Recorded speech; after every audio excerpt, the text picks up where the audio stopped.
వర్షాకాలం ప్రారంభమైన మార్కెట్లో కూరగాయల ధరలు మాత్రం తగ్గడం లేదు. ధరలు చూసి సామాన్యులు మార్కెట్కు వెళ్లాలంటేనే జంకుతున్నారు.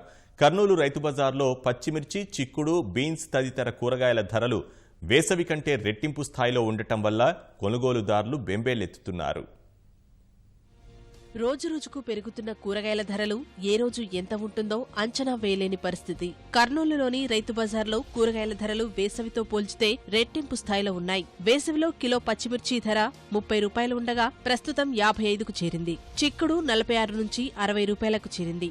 బీర 20 నుంచి 45 రూపాయలకు, క్యారెట్ 18 నుంచి 42 రూపాయలకు పెరిగింది. నిత్యావసర సరుకులకు తోడు కూరగాయల ధరలు పెరగడం వల్ల సామాన్యులు తీవ్ర ఇబ్బందులు ఎదుర్కొంటున్నారు. మరోవైపు మాంసం, కోడిగుడ్ల ధరలు రోజురోజుకు పెరుగుతూనే ఉన్నాయి. ప్రస్తుతం కిలో చికెన్ 200 పైనే ఉండగా డజన్ గుడ్ల ధర 60 రూపాయలకు పైగానే ఉంది.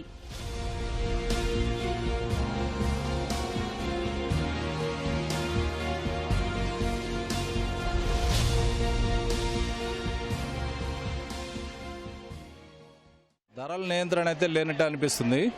కూరగాయలన్నీ కూడా రేట్లు ఎక్కువ ఉన్నాయి, ఆకుకూరలు కూడా రేట్లు ఎక్కువ ఉన్నాయి. ఇప్పుడు నేను ప్రస్తుతం కొన్నది వచ్చి క్యారెట్ కొంటే 40 రూపీస్ కిలో ఉంది. ఈ మధ్య రేట్ల మీద అయితే కంట్రోల్ అయితే లేదు. రేట్లు బాగా ఎక్కువగా ఉన్నాయి. కాకపోతే టమాటా ఒక్కటి కొద్దిగా 20 రూపాయల దాకా ఉంది. మిగతావన్నీ చాలా ఎక్కువగా ఉన్నాయి. క్యారెట్ 40 రూపాయలు, పచ్చిమిరపకాయ 54. ఆకుకూరలు కూడా అది 10 రూపాయలకి 5-6 కట్టలు ఇచ్చేటి ఇప్పుడు 1, 2, 3 అంతకంటే ఎక్కువ ఇవ్వట్లేదు. ఓవైపు ధరల పెరుగుదలతో కొనుగోలుదారులు ఇబ్బందులు పడుతుండగా రైతు బజార్లో దళారులు రాజ్యమేలుతున్నారు. రైతులు పండించిన కూరగాయలను నేరుగా అమ్ముకునేందుకు ప్రభుత్వం రైతు బజార్లను ఏర్పాటు చేసింది. దళారుల అత్యాశతో సామాన్యులకు ఇబ్బందులు ఎదురవుతున్నాయి. కూలీ పనులు చేసేటోళ్లకు 100-200 తెచ్చుకొని కూరగాయలు తీసుకున్నాలంటే ఏం రావు. 500 లేనిది ఓ సంచి నిండడం లేదు. ఈ ధరలను అరికట్టడానికి రాష్ట్ర ప్రభుత్వం చర్య తీసుకోవాలని కోరుకుంటున్నాం. ఈ తక్కువలో చాలా తేడా ఉన్నాయి. 30%, 40% తేడాలు. అంటే 1 కేజీ ఇచ్చుకుంటే 100 గ్రాములు తక్కువ ఉంటాయి. కస్టమర్స్ ఎవరైనా అడిగితే వాళ్ళు కోపం ఇచ్చుకోవడం. నేను 2-3 సార్లు అక్కడ కంప్లైంట్ ఇచ్చాను, వచ్చి చూద్దురారని. అప్పటికేమో వాళ్ళు అడిచిపోతారు, సజ్జెస్ట్ చేస్తారు.